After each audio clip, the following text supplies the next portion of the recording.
Sales feed.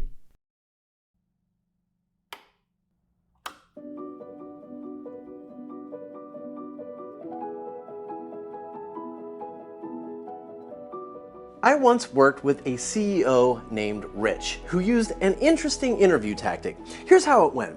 If you were applying for a job, Rich's company would invite you to come to their opulent offices and park in one of their special spots for potential hires. Now, once inside, Rich would start the interview with a little small talk, then he'd suddenly pop out of his plush leather chair and say, "I'm so sorry, I must have left your resume in my car. I'll be right back."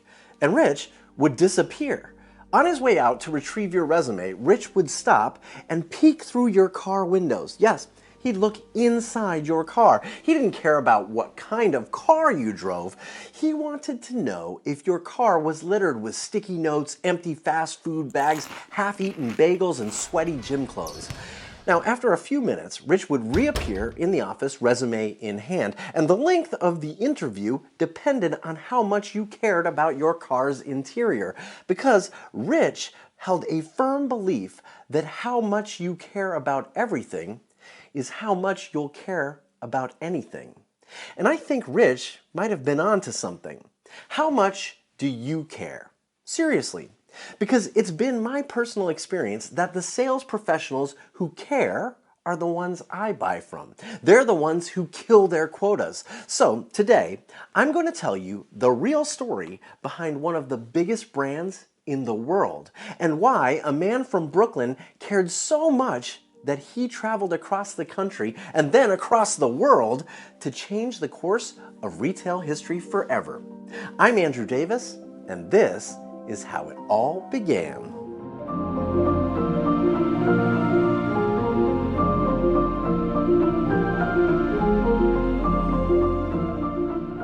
Joe stood in the lobby of a downtown office building crying. Now, he wasn't a little boy anymore. He was a budding entrepreneur who'd spent 4 years working tirelessly towards this moment. But an investor had betrayed his trust, and suddenly it looked like everything was falling apart. Be bold, but be fair. I imagine those words looped through his mind as he tried to figure out where he'd find the last investor he needed to buy the little company. A company he cared so much about. But this isn't the beginning of the story. The story actually begins in Brooklyn, New York, where Fred and Elaine, two high school dropouts, were raising their son and two siblings in a public housing project. Their oldest son, Joe, was about 7 in 1960 when he came home one day to find his father lying on the couch with a stiff cast stretching from his hip to his ankle. His dad was an Army vet and a truck driver with no workers' comp, no health insurance, no severance, and now no income. He'd been injured on the job, and suddenly tough times became even tougher. Joe felt like he was seeing the fracturing of the American dream. His family fell into hopelessness and despair, and those scars, that shame, would follow him the rest of his life.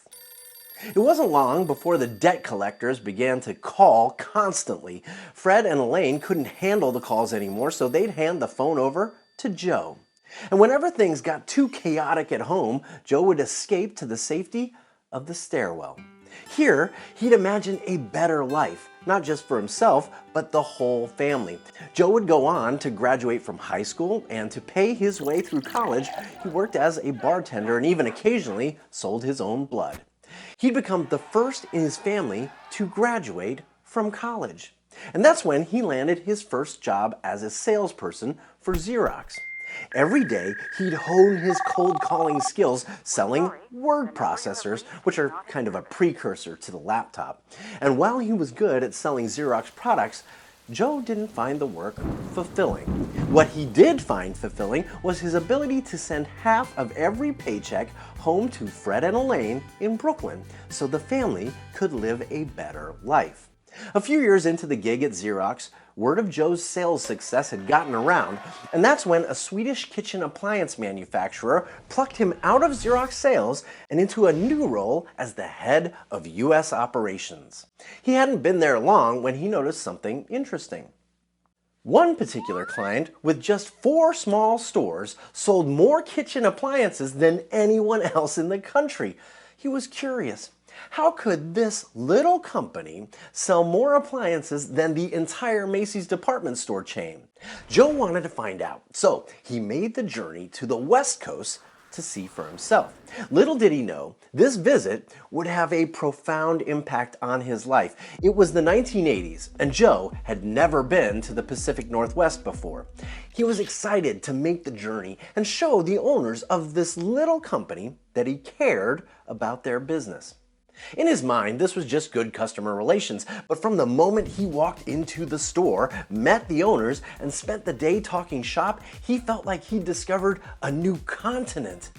Joe flew back to New York, but he couldn't get the little company off his mind. He dreamed of working with them and thought constantly about what the 4 stores could become.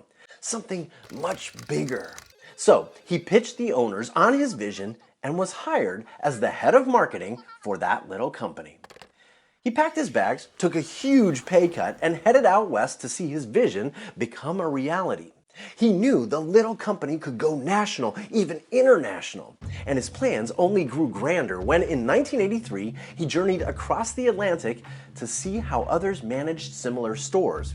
Here, he witnessed staff moving gracefully around the room, flowing from one space to the next, while giving every customer individual attention. The entire experience was warmer, richer, grander, on a scale Joe had never seen before. And Joe wanted to bring this same customer experience to the 4 stores back in the States. But the owners of the little company weren't ready for change. So in 1985, Joe struck out on his own to see where this idea could take him. He created a brand new company that followed the model he saw during his travels.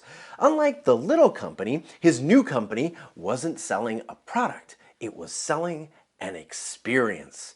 Joe developed his plans, created presentations, and managed to raise $1.65 million to open his own store called Il Giornale in 1986.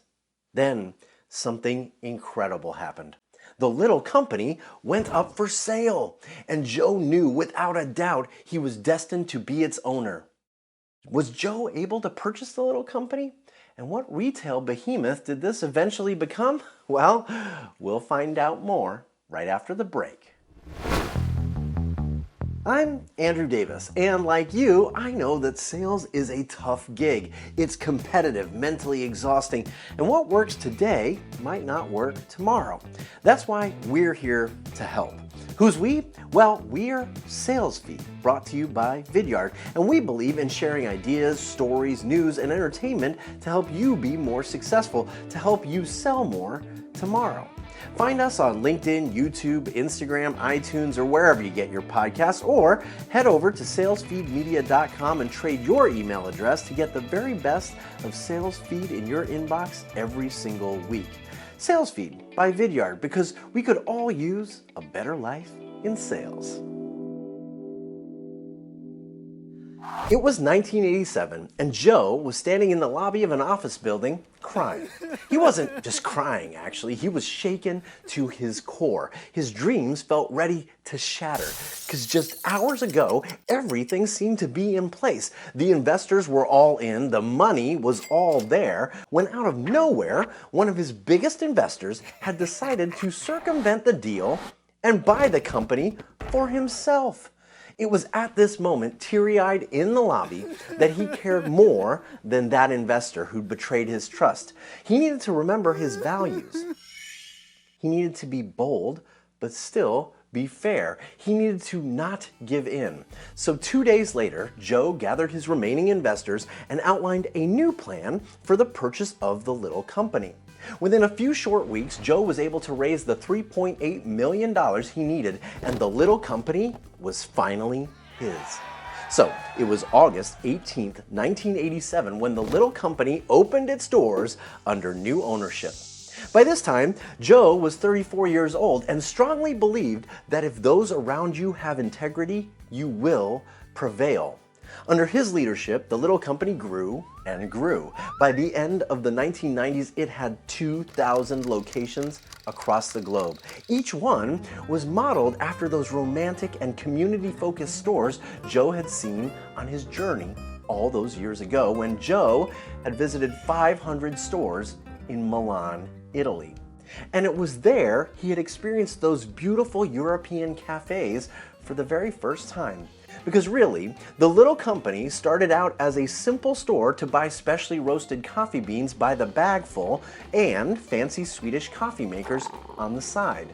But under its new ownership, the store began to offer much more. A chance for customers to order exotic new drinks like lattes and espressos, things foreign to most Americans in the 1980s.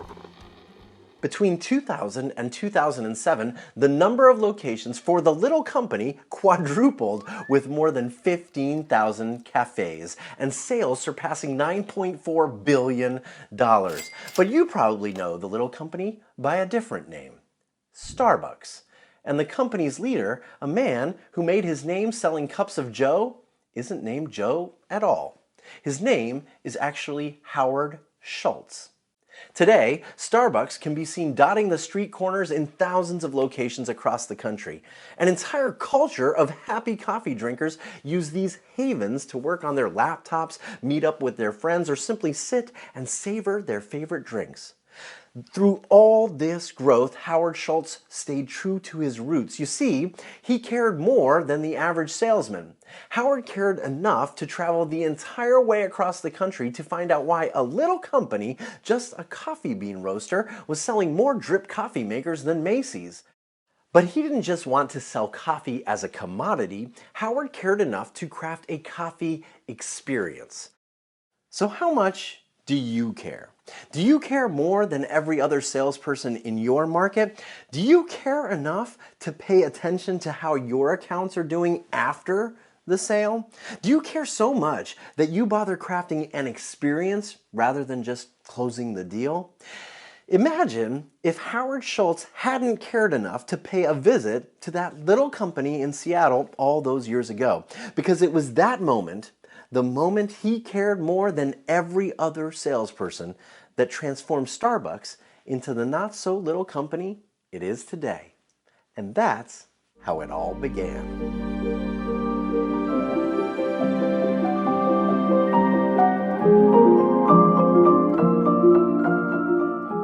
That's How It All Began is written by Rachel Kraft and Andrew Davis. Our editor is Sean Cleary. Our head of research is Emily Allen.